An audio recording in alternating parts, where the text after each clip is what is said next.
বাংলাদেশে গণহত্যা ও মানবতা বিরোধী অপরাধের মামলায় অভিযুক্ত সাবেক প্রধানমন্ত্রী শেখ হাসিনার বিচারের আনুষ্ঠানিক প্রক্রিয়া এপ্রিল মাসে শুরু হতে পারে। আন্তর্জাতিক অপরাধ ট্রাইব্যুনালের চিফ প্রসিকিউটর মোহাম্মদ তাজুল ইসলাম জানিয়েছেন, মার্চের মধ্যে তদন্ত শেষ হলে এপ্রিল মাসে বিচার শুরু সম্ভব। গত ৫ আগস্ট গণ অভ্যুত্থানের পর শেখ হাসিনার বিরুদ্ধে হত্যা, গণহত্যা, গুম, অপহরণ সহ ২৫০রও বেশি মামলা হয়েছে, যার মধ্যে বেশ কয়েকটি আন্তর্জাতিক অপরাধ ট্রাইব্যুনালে বিচারাধীন।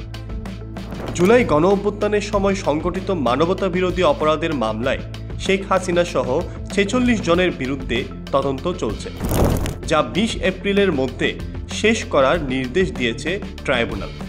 প্রসিকিউটররা আশা করছেন চলতি বছরেই শেখ হাসিনার অন্তত একটি মামলার বিচার শেষ করা সম্ভব হবে। কিন্তু গণ আন্দোলনের মুখে ভারতে পালিয়ে যাওয়া শেখ হাসিনাকে ফেরাতে সরকার আনুষ্ঠানিক অনুরোধ করলেও ভারত এখনো কোনো সাড়া দেয়নি। প্রধান প্রসিকিউটর জানান, ফেরানোর চেষ্টা চলছে, তবে সম্ভব না হলে অনুপস্থিতিতেই বিচার হবে।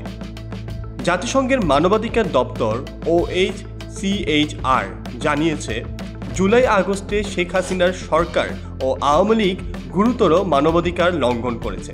প্রতিবেদনে বলা হয়, প্রায় ১,৪০০ মানুষ নিহত হয়েছেন, বেশিরভাগই নিরাপত্তা বাহিনীর গুলিতে, এবং শেখ হাসিনার সরাসরি নির্দেশে এই হত্যাকাণ্ড ও লাশ গুমের ঘটনা ঘটেছে।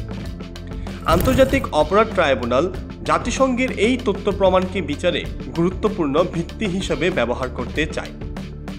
জাতিসংঘের প্রতিবেদনে বলা হয়েছে, এটা বিশ্বাস করার যথেষ্ট কারণ রয়েছে যে ১৫ জুলাই থেকে ৫ আগস্ট পর্যন্ত নিরাপত্তা বাহিনী এবং আওয়ামী লীগের সহিংস গোষ্ঠীগুলো একত্রিত হয়ে মানবতা বিরোধী অপরাধ ঘটিয়েছে।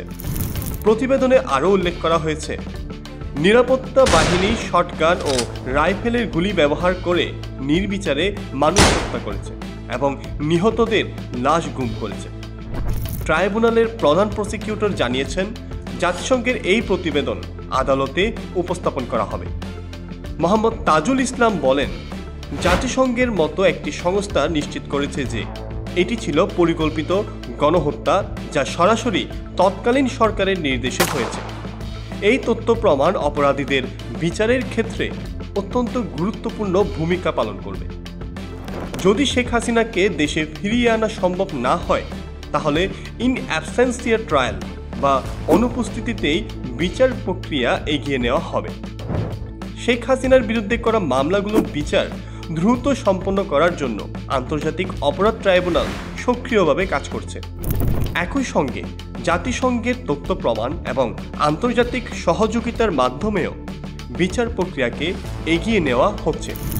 এপ্রিল মাস থেকেই আনুষ্ঠানিক বিচার শুরুর সম্ভাবনা রয়েছে, যা বাংলাদেশের ইতিহাসে এক গুরুত্বপূর্ণ অধ্যায় হিসেবে চিহ্নিত হতে পারে।